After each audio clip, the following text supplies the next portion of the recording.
Speed. Marker. And action.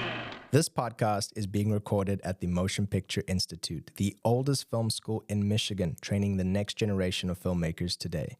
Check out the website motionpicture.edu and schedule a tour now. All right, guys, and welcome back to the show. Today I have a really exciting guest, Heidi Philipsen. Graduated MPI in 2007, she is a producer, writer, actress, and director with 27 years of professional experience in international film, theater, television, and communications. Her ability to communicate with actors has led to a career in directing short films, regional commercials, and of late, feature films. Her production company, Personae Entertainment Pictures, released their first feature film, Darcy, which she co-directed, produced, and acted in. Today, we'll be deep diving her solo directing debut, Love Vodka, based on the book by R.J. Fox. Welcome to the show. Without further ado, let's talk motion picture. Heidi, welcome to the show.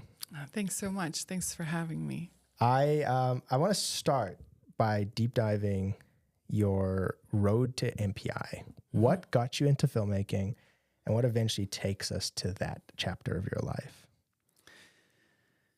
So, well, I had always wanted to go to film school. I had gone to University of Michigan for undergrad.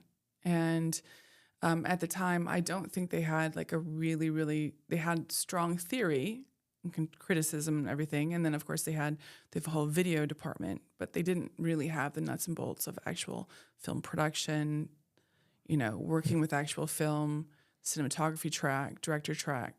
They had the screenwriting to some level, but back in the day, not as strong as it is right now. And I mean, to be honest with you, I think that I jumped into MPI later in my career than you did, for example. I was in my 30s, early 30s, and I had given birth to my daughter.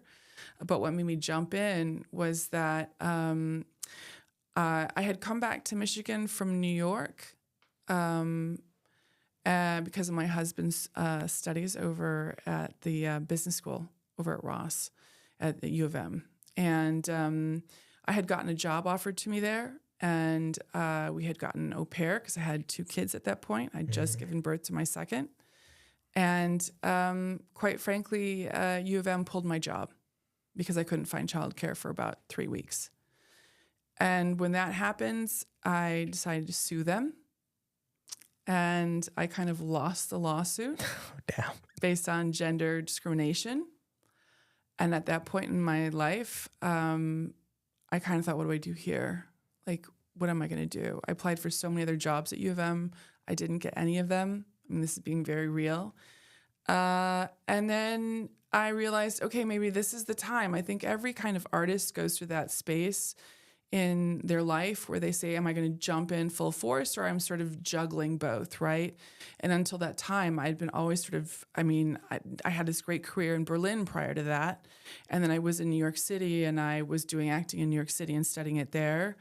But then especially for, at some point you're trying to juggle parenting with everything else. And I think for me, it's like, am I going to take off and stop doing these jobs that are just sort of like taking me away from my craft, or am I going to really go for it? And I decided to take that sort of big stumbling block in my life, which felt like a huge stumbling block actually.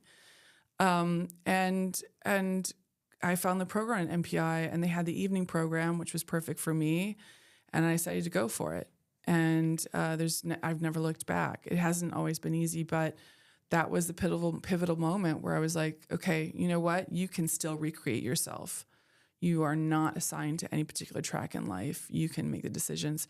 And I'm just really grateful that MPI provided that track for me. I think that's incredible. You said you were like in your 30s, and you kind of had to like recreate who you were. I was 33. 33, and you had a kid. I had 2 at that point. You had 2 kids. There's something that's really inspiring about that, because I know a lot of people who don't have those kind of responsibilities, who kind of create excuses of why they can't be a filmmaker. And so someone like you to overcome those very real like obstacles, and by obstacle I mean just the fact that you have responsibility, right? And say, no, I am going to still express myself. I'm going to do something with my life. I'm going to pursue this creative purpose. I think that's inspiring. Well, I had also had a lot of career. I mean, I had been a journalist. I've been covering the red carpet over the Berlin International Film Festival for Deutsche Welle.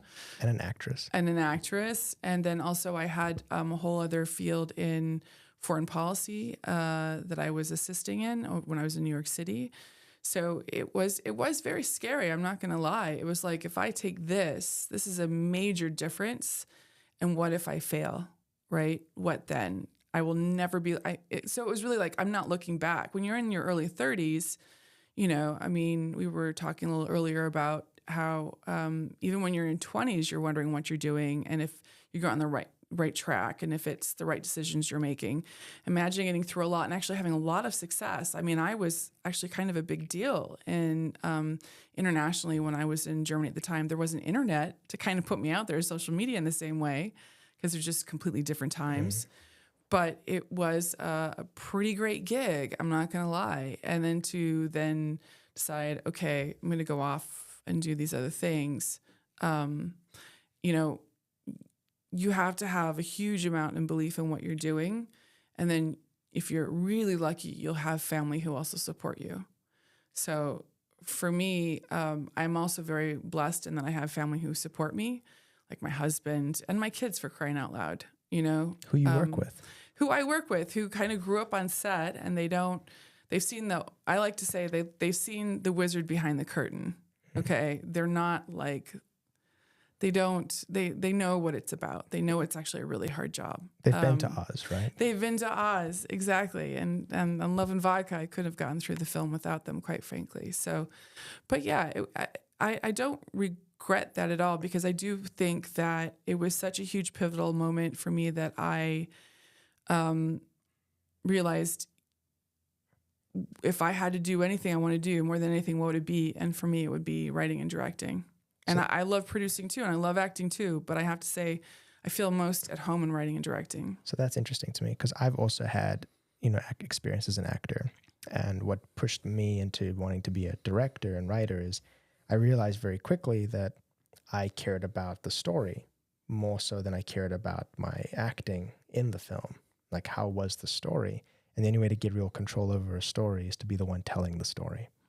And so where did that come into play for you? Because you were on Broadway as an actress. Was it Broadway? Off Broadway. Off Broadway. But then I had also done some TV and different things abroad. And then, so I think for me, again, that was where having kids kind of changed that for me. So I was actually an understudy at Purple Rose Theater. Was training there. Was some of the tops. I mean, I trained with Stella Adler Studios and Terry Schreiber Studios for a very long time in New York City. Prior to that, I was training nonstop in Germany. And I love acting more than anything. But when you have kids and you start, at least for me, day and age, now these things are changing slightly, not a lot, but still slightly. The roles, I just didn't like the roles anymore. Not only that, it was really hard for me to juggle.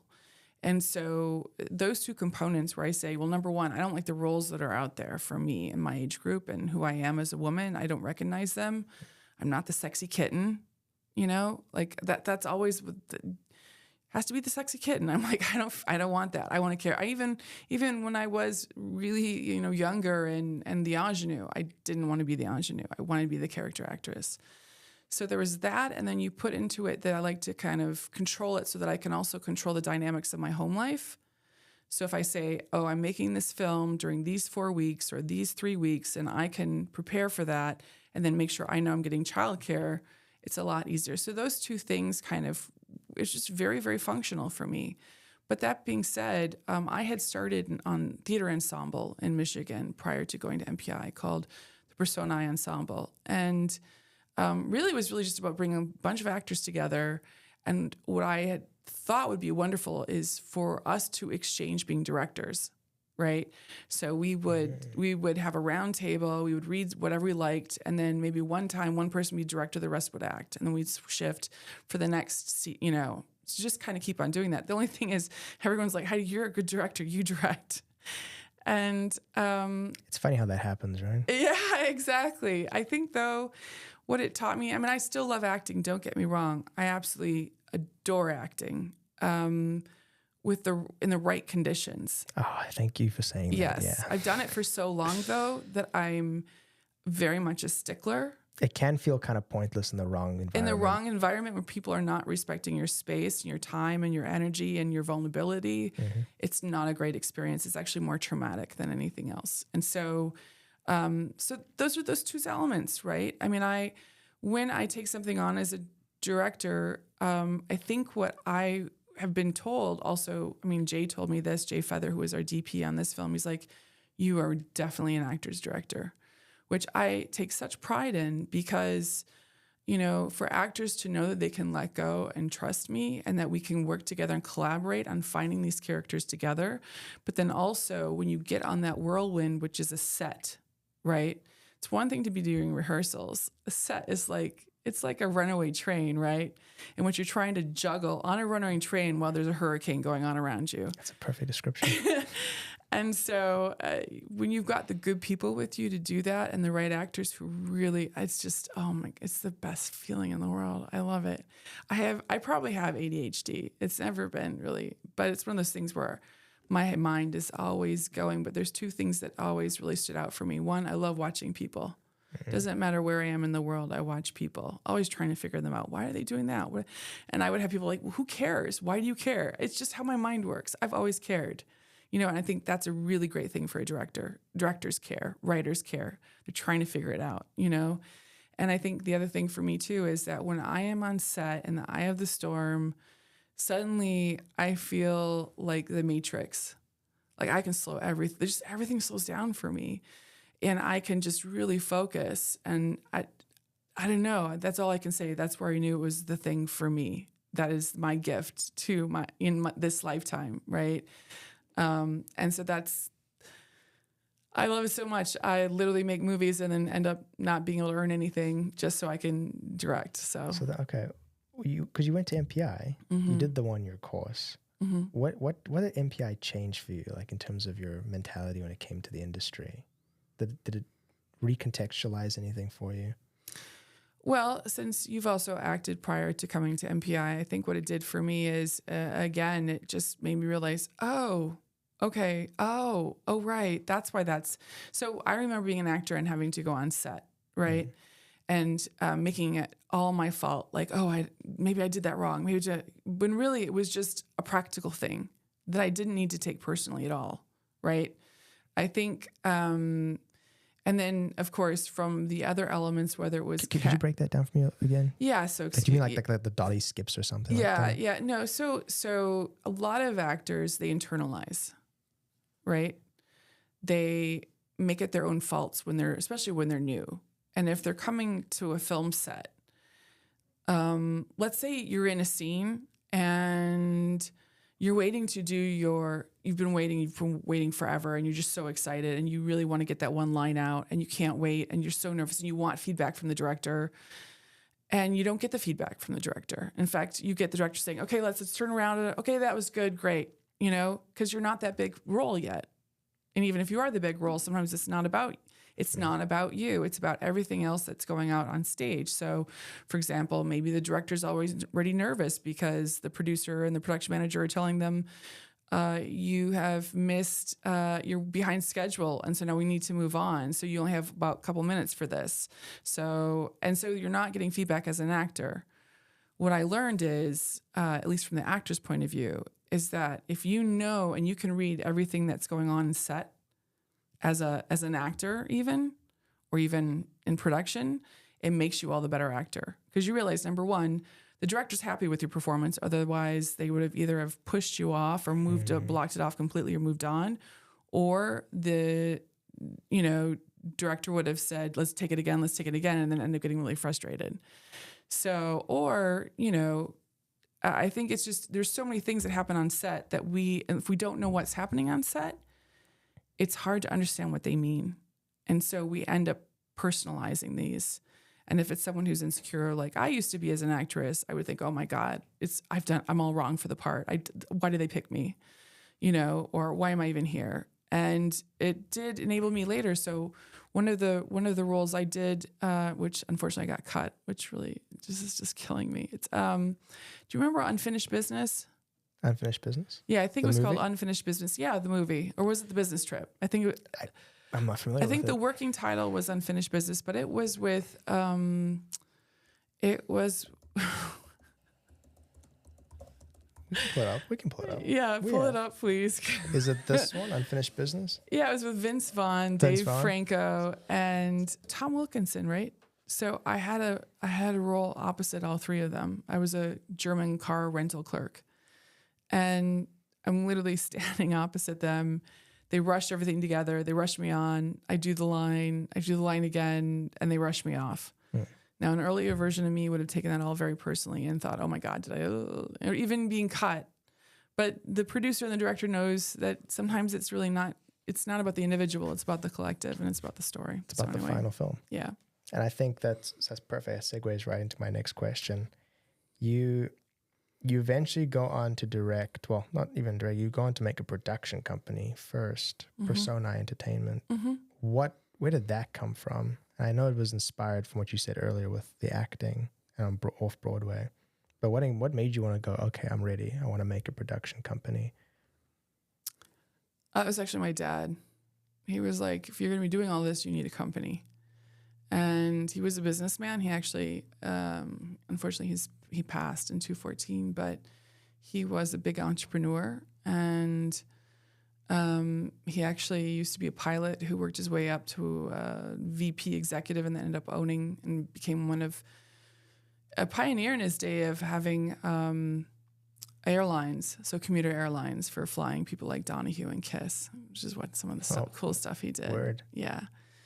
And he was like, you can just set up in Michigan. He understood it all. And he was like, you need to do this. And then from that on, you're going to kind of start creating it. So don't create it first and then first step, I want you to set up a business.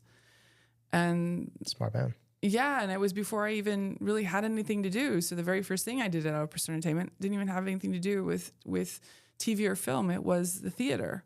And then also from that, I have a plume with aplomb, which was I was writing, copy editing, doing all that. So that was also from the business.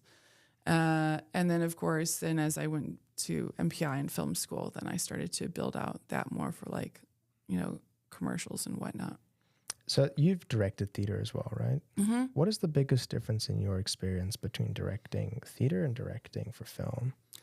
Directing film is like a puzzle. Interesting. And theater is a linear roller coaster. Okay, we got to deep dive that. Yeah. Break that down for me. So, theater, I mean, obviously you've got a lot of the same, it's first of all, you're on a stage, right? Mm-hmm. And it's really for the public in front of you. And so you have to make sure of where your four walls are, and you have to make sure that you're projecting, but at the same time doing so, and that feels naturalistic to that particular piece. Now, every piece is different. Every genre is different, right? If you're going to do commedia dell'arte, it's a much different vibe than Brechtian theater. So, Word. And once you're in it, though, you stay in it through the end, right? So memorizing your lines, making sure you're hitting your marks, making sure the pace is right, making sure that you're playing tennis, so to speak, verbally with your other actors and you're there present with them. I love that, but that is a linear lower for me. It's a path, right? You have to go from point one to point. Yes, you cannot insert yourself somewhere in between and then juggle it around. It's in that temporal moment. It's live. It's completely real for the people who are experiencing it. And for me, when I'm acting and directing, for that matter, I'm experiencing it live in that moment as well. So, because you're taking in all the elements around you every night, but a different way, and yet you still have to hit all those marks and all those things. And if you, as a director, you see in your actors, there are subtle nuances every time. I like that way because I feel like it's more organic and real. There's some actors who just do the same dung, dung, dung every single time. And yes, as long as you're hitting your marks, I love that. But I always love it when you're able to feed off of the audience and the mood of that evening. You know what I mean? Sometimes. So that's what I mean by that. And then for a film, I mean, hardly do you ever, I mean, it's been done and people do it. And of course, in the dogma genre, if you've ever heard of Dogma 99. I have not. Well, that was the whole Danish film. era of the 90s. It was pretty cool. I think they often did it linear. They had a lot of rules. You should look it up. I would love to. Definitely. It inspired me a lot in the 90s. What's it called? Dogma 99, I believe that's it. Dogma 99? Mm-hmm. I'm just going to save that here. So, for example, part of that was Lars von Trier. He's some of my most famous Danish films. You nailed that, yeah. Yeah. So in any case, but if you're not going to do that, then you're taking these different constructions and they're working with a production schedule that is then basically, it's just inserting different places, different times, and the actors have to be able though to keep in mind. So does the director, and so does the script supervisor, and everybody else. That even though they're being made at different points in time, at the end of the day, it's all got to be cut together as if it wasn't. So that's the real challenge, and I think it's a fun challenge. What I love about that is, so I started off in theater. I went to an art school. I did theater productions. I did Shakespeare, and I've never heard it described that way, but I could not agree more. Because theater does feel like a roller coaster. And then what you said about film feeling like a puzzle, it's a perfect way to describe it. Because my experience with that, why I love that metaphor is my understanding of theater and how I went through it, it always felt like this.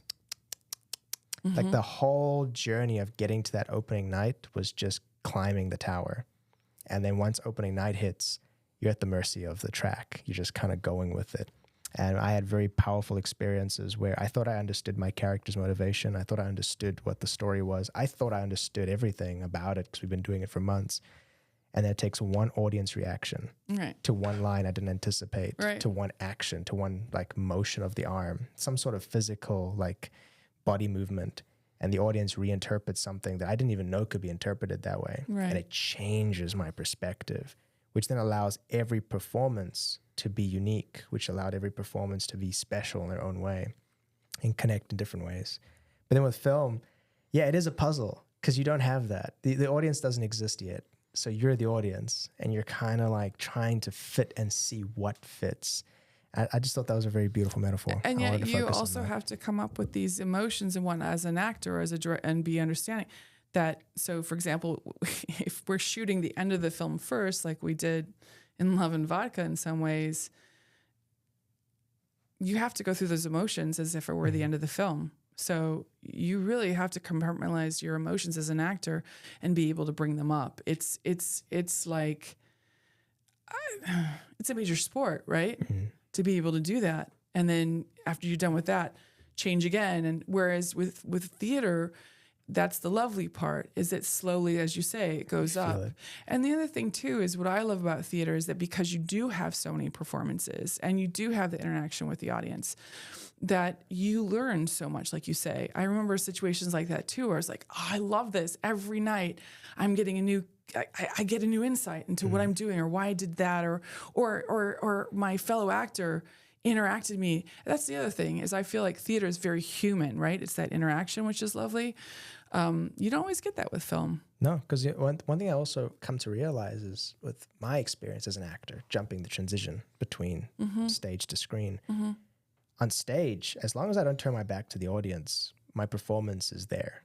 As long as I don't turn away and project into the curtains, like they're getting everything. Wherever they're sitting, they're getting a different angle, but they're getting the same feeling. Right. Whereas with film, that's where I'm performing to. Like if I it's gone, right? Like if I turn away, it's disappeared. If the mic was out of focus, like it's gonna sound bad. That is something that about as an acting perspective, I had to become very aware of. And that's what I was talking about earlier too. You said you have to be aware of the technical. You have to be aware of those technicals. No, it was perfectly phrased. I think you nailed it. And for up and coming actors who can take any advice from you today, please be aware of the set, the different positions. It'll enrich you as a talent because you'll know things. Believe it or not, I created the program that was here, was the acting for film production. You did I created that. Yeah. Interesting. So I know people who took that program. Yeah. Well, the first years I created it and made it and sculpted it. And then it was sort of the baton was taken from there. But, I want to also say though, for people who are in production and directing, it's really important to know what an actor is going through. That was going to be my next question for you. Is advice you have for directors who struggle to communicate? Take an acting class. There we go.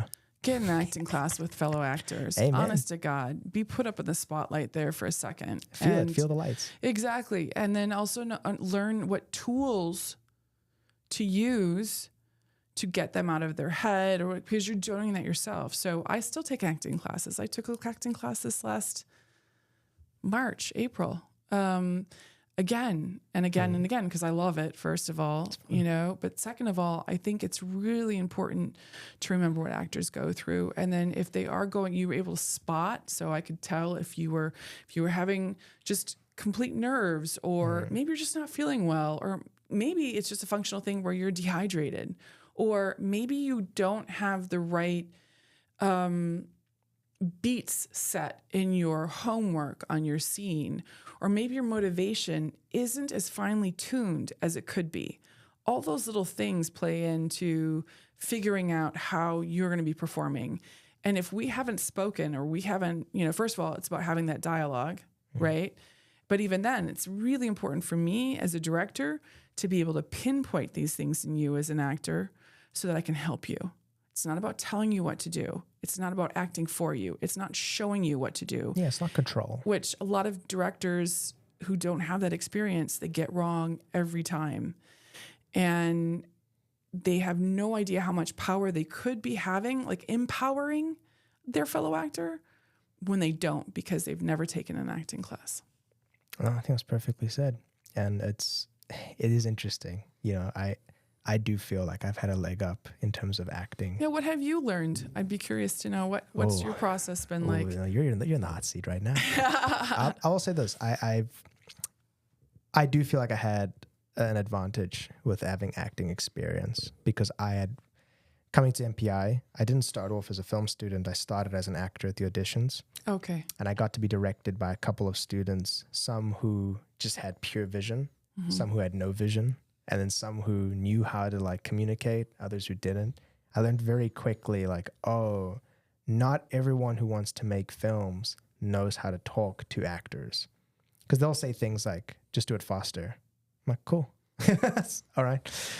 There's a sense of a lack of emotional maturity when they speak to another person, because they don't know how to get that out of you. Right. And I think by giving you these quick, short descriptions that you're going to be able to just cut into place. Well, and not everyone can do that, right? And to just go faster, it could be a variety of things, right? Oh, yeah. It could be a person being nervous. It could be a person under the gun in terms of trying to save a life. It could be a variety of things to go faster. That's not the right action verb. No. So, yeah. Yeah, I get you. It made me realize, one of the best pieces of direction I've given an actor was, I was doing a film called it was my dialogue film here at the Motion Picture. And we were doing the final scene. It was a heartfelt scene. And the actor was delivering the goods, but there was something missing. I wasn't getting the somberness of a goodbye in this. It was a phone call scene.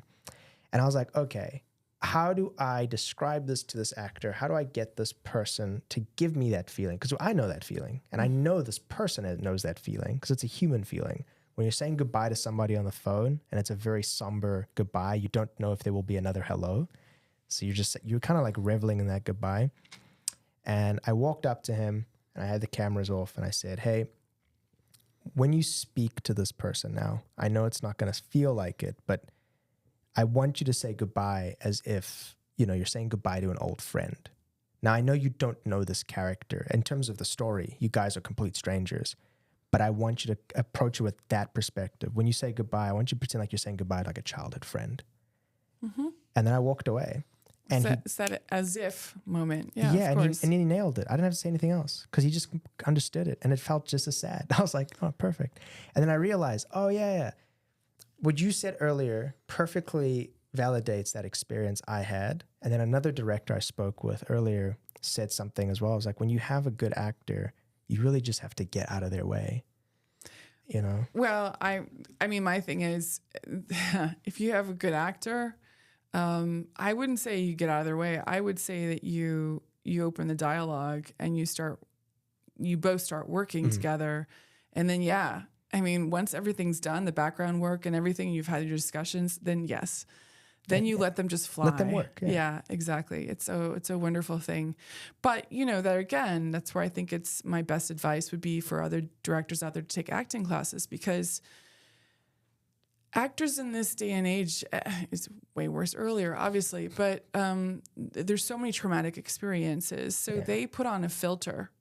We all know that. We've done it. If you've worked with a bad director, you put on this thing where you're just like, okay, I'm just going to get through this. Yeah. Yes, sir. Yes, sir. Because you're not going to know what to do with what I'm giving you to begin with.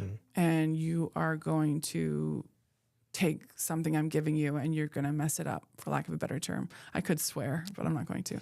I can beep it out. but the amount of respect that you get from an actor who's like, oh, you're one of us. You see me. Yeah. Okay, here we go. That's magic. They will go to the end of the earth for you, And I have to say, even on Love and Vodka, so Zach, I want to segue into Bradley, if I may just say, this is an actor who is, he is a director and producer's delight, because the guy, if he could have, he would have taken his kidney out for the film, he was given this opportunity. He had done his homework. He knew what an opportunity it was, and he went all out. And he really worked very hard to make sure that every scene he did felt genuine and right. And as a result, I think he's very, very pleased with his own work on this as well. Well, at macro, with the film itself, like, where did it come from? It's based off a book. Did you read the book and just felt pushed by it, or? Well, what happened was in 2018, I was approached. I just, had kind of gotten through the film festival run of Darcy. And I was actually contracted to direct a feature that I wasn't going to produce in Germany, which is why I moved back to Germany. I literally gave up everything. We sold our house, cars, everything. We went to Germany, to Hamburg, because I was supposed to be there. And so I did all of that. And in the meantime, this script had come to me because RJ had written it back in, I think wait a minute. Oh, so he wrote the script first in 2001, 202. Was he your high school teacher? He's a high school film teacher at the school where my son had just started high school at the time. And he had found out about me, and he had said, well, could you read this, And so he had been really taking this script around everywhere forever, and it wasn't getting anywhere. And it was, I think he had it optioned once, and it didn't work out. So he sent that to me, and I said, when I get a chance, sure, I'll be happy to read it for you. But I don't think that I was really interested in, taking on, because it's a lot of work, and if I'm going to produce, I'm definitely going to direct, because for me, directing is the frosting on the cake, and I'm not going to make the cake without the frosting. So, perfectly said. So long and short of it, because it's a really long story, but the long and short of it is that film that I was supposed to direct fell apart. And I think in that moment I was like, okay, what am I going to do now? And I read the script while I was on my 20th wedding anniversary in Mallorca. I was reading it on my phone, and something about it reminded me of what it felt like to fall in love again. I was like, I like that feeling. Let's see if we can. So I went back to him and I said, I will make this, but you have to produce this with me. And he says, okay, I will. And he was on board at first, but then I think the thing is he realized how hard it is to actually produce while juggling a career as a teacher and everything else. And he had some family life issues at the time. He went through a divorce. That'll cut into the budget. Yeah, so he had to step back. I was a little not so happy about that, to be honest with you. When you say the only reason I'm doing this is if you're helping me, and then you step back, then not so cool. But at the end of the day, I do think that every film ends up being its own baby. And you bring it to the world and you see what happens. So it's the film went through a lot of changes because we went through a lot of hard times. We had the pandemic. Did you crowdfund for that film? Oh, I did in the end. Initially, I actually was supposed to make it for $1 million. I had just found a co-producer after a lot of hard work in Ukraine, and we were going to shoot it in Odessa for about $1 million. Which was a great amount for me. Was that person financing the film? Yes, they had gotten Ukrainian financing. Okay. That deal was signed in January, and in February, Ukraine was attacked. Yeah. And my producer ended up sending his family away, and he had to stay and enlist and fight. So I wasn't going to be like, okay, when you sign a contract, I mean, come on. Yeah. And it's at that point where you realize, look, this is not, this is film. This is not brain surgery. I'm not going out there and fighting to save the lives of my family. I'm not having everything destroyed. I'm just going to have to be more humane about this. And that's where I took a complete pivot on the film and decided to do the crowdfunding and make it more of a social impact cause than anything else. May I ask what the budget ended up being? Well, I can't really say here, but I can tell you what the production budget was. Okay. $40,000. Wow. Which we crowdfunded around $40,000, $46,000. Congratulations. Although I would have to say about 1/3 of that came from my own pocketbooks, probably. Some really great deals, and then some in-kind work. But for the most part, it was just really shrinking the crew down to the bare bones and making that $47,000 work, $46,000, whatever it was. What is the shoot window like? Oh, we were supposed to have 15 days. We had 10. Okay. So 10 days plus 1 day for some drone work. And then, as far as I'm correct, the film is set in Ukraine. Yeah. Yeah. And you shot it in Michigan, right? Yeah. So what is that like, having to morph the landscape? I've done a lot of films outside of my own production. So, I've worked on a lot of films. And that's the one thing, is I think it's also important to say, it's important to kind of not just work on your own stuff, but on, my second life and where I get my paychecks was for a long time working in production office and in acting and whatnot. But, so I'm very used to that's the magic part of it, right? Mm. I just found out in reaching out to Ukrainian communities here that parts of Michigan, for them, the reason they stayed here, and I knew this from just my own ancestry in all of the U.S., is that even though people come from Americans, unless they're indigenous and they were here first, they usually try to find places that look a little bit similar to where they came from. And so for the Ukrainians in Michigan, they said certain parts of Michigan reminded them of Ukraine, so like the Carpathian Mountains and such. And so they said to me that if you go to the sort of the pines and forest regions around Grayling, that was one of the areas that said that feels just like in Ukraine. So that's, it's funny you say that, because like Frankenmuth does feel very German. Well, it doesn't feel German to me anymore, but it's got the spirit, right, of Bavaria, certain parts of Bavaria for sure. Yeah, I suppose it just has that like Germanic feel. Yes. When I walk through it, I'm like, oh, the architecture's really working, guys. Well, especially in the Midwest, I think. So, for example, Wisconsin is very Scandinavian. Mm-hmm. And so my dad grew up in Wisconsin, and my grandpa came from Denmark when he was 3. And so when you go to, we were just recently in Denmark, and I swear I would think I was in Wisconsin half the time, because the landscape is very similar, right? And then the Germans really settled around Michigan, the Polish around Michigan, Ukrainians. All of the Midwest, for whatever reason. That's and then I think also when you have a group of people in a certain area, they like to go where they know everyone knows your name, so to speak. So, cheers. Cheers. So one quick question then. With your Love and Vodka, how much prep time did you have once you got your like production budget in place? How much time prep before you actually hit the ground running? Well, this was so again, because of the pandemic, I had actually had to rewrite the script probably about, I think we went through 10 rewrites. Because for the pandemic, we had to change it again. We're trying to find it because it was an older story, and we're trying to figure out. So along that, whenever I do that, I'm the one who's also breaking down the script. So I break it down, I schedule it, and then I do the budget off of it. And so to tell you, how do I say this? Because of all of that, there was a lot of prep time, right? But just with me, more or less. When it came time to the actual pre-production time, I think we had 4 days. Interesting. And then you also, I saw on your website, you had like 7 days before the premiere, you like wrapped the post-production. Yeah. What was that like? That was intense. That was Just reading it, I was that like, was whoa. super intense. Yeah. So that's like what, color grading, sound design, music. So we also, by the way, we have the composer in house today. one of the composers. One of the we've got two. composers, two Yeah, we composers. do. And who's that? I mean, you may have to like hop into frame for a little bit. Yeah, you stand right there next to your mom. We'll have you. Give us your name. Come on, give us your name. Hi, I'm Sophie. I did some of the composition for Love Vodka and some other work on Love Vodka. Whistle's talking to. Oh, period. I did some of the composition work on Love Vodka, including the nice little song when it's Serhi and Bobby haven't seen the film at the yet. deck. Well, Yeah. if you see the film, you'll know what I'm talking about. You also did one of the. Yeah. No, she. We appreciate you being here. Yeah.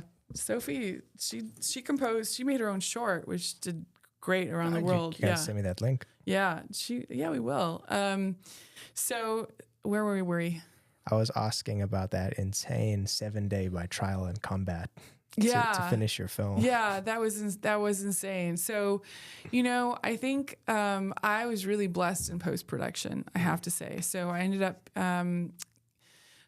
with a post-production producer. She was a supervisor at the time, but really hungry. And her name is Julia Jensina, and she's originally from Warsaw, Poland. Okay. And she had been in Berlin when I was in Berlin, and we were kind of put together by another company at the time called Dim Filmhouse, which they didn't work out in the end, but I was really glad that I had her. And then she hooked me up with an amazing editor by the name of Yakiv Komarinsky.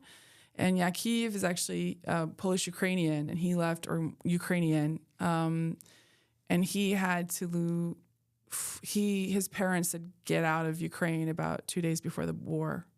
Wow. And he went to Vancouver thinking, well, I'll be going back home in 6 months, but it's been a while. Yeah. But he's a brilliant, brilliant editor. He had studied at a film school in Poland. And he was looking for a project that wasn't about the war, because the last documentary he worked on was just causing him a lot of trauma, So I wound up with him as editor, and I think we started editing in October. But, I'd have to say, from the moment I gave myself about 2 weeks off after we finished, and then I did the rough. So basically, I went through, and my son, who was this data manager and then assistant editor, he put all of the various film on the timeline for me and let me just go through it. And then I would just weed out anything I knew right away I did not want in there. And then I would write all my notes as a director on the stuff for the editor. Because having done this several times, I know for a fact that what wears editors down is that initial moment you're going through all of the stuff. So it's really, I was like, well, I can edit. I'm not the editor, but I can edit enough to be able to say what I like and what I don't like about these, and which performances I want to be used, and which I really are what I call, stuff that I might want to go back to if I need it for any emergencies, which we did. But so that editing, we wrapped editing probably in early February. And then that's when coloring started. And then at the same time, we sort of started talking a lot about the composition. So it's a lot about different things all at once. And at the very end, however, we thought we were going to have 2 to 3 weeks for the sound mix. And my sound mixer, designer, she's amazing. She's in Berlin, but she got another job that paid. Yeah. And so she ended up doing that all night. It's crazy and then how we much did we have in common. Yeah, then we did the sound mix in 2 days. So, and then it was like literally putting it all together just to get it in. I mean, that's incredible. I guess my final question then is, I want to know, having now come to the other side of a directorial debut, a film that played at a festival, a film that's gotten buzz, and if I'm honest, a film that I think has emotional relevance right now, specifically where it's set, what it's about, and then you have what's going on in the world. As a filmmaker, what is your biggest takeaway from that experience? Trust in your gut. I mean, I can't tell you how many people after what happened, where the funding fell apart, I had so many, I belong to the Producers Guild of America, and I'm pretty active in it. And a lot of my fellow producers were like, just drop the project. It's not going to work out. Move on to something else, just wait. 'Cause you've got the war, don't go there. But for me at this point, I think, especially if I'm putting my heart and soul in it, and I know I'm not getting a big paycheck, it's a passion project, it's a social impact project, and it's something where I feel a bit of an activist. And I'm really glad I did trust my gut, because I'm very happy with the way it turned out, even in spite of all of our obstacles, whether they be just a matter of time, financials, enough crew, whatever. I think that we all dug in deep and made a really beautiful film. And I just feel really blessed, quite frankly, to be the commander of the ship, because we got through some major choppy seas and we made it to the promised land. Now, more film festivals would be even better. And that's a little scary part always. But, at the end of the day, I got the film made. I'm very proud of that. And we encourage friends of the show, and we look forward to hearing more about your journey later on. Oh, thanks so much. I'd love to have you back and see where things go from here. Okay, that sounds great. And we'll have to have one where I interview you too, because by all means, you and Jay here are very interesting people. Jay's more interesting than me, I'll be honest. Heidi, it's been an absolute pleasure. I thank you for your time and your willingness to share your wisdom with us. Kinu, am I saying your name right? Yeah, Kinu? you can say it that way. I don't mind. How do you say it? To be honest, it's Hawaiian. Yes. So however they say it is the right way. I don't actually know. I go by how Keanu, the actor. Oh, yeah, Keanu. I was named after him. Yeah. But the name is Hawaiian. Yeah. It means cool breeze over a mountaintop. Well, I like that. That works. Some exotic nonsense like that. Well, I mean, Heidi is actually Heidekraut, which you would probably know since you speak Afrikaans. I don't speak Afrikaans. I understand a little bit. Okay. I'm going to get called out in the comments if I say I speak that language. Too many friends back home. Well, thank you. No, I appreciate your willingness to this, and thank you. So, guys, that was Let's Talk Motion Picture. This podcast is brought to you by Motion Picture Institute, a film school located in Troy, Michigan. If you'd like to know more about our extensive one-year filmmaking program, please check out the website at motionpicture.edu and schedule a tour today.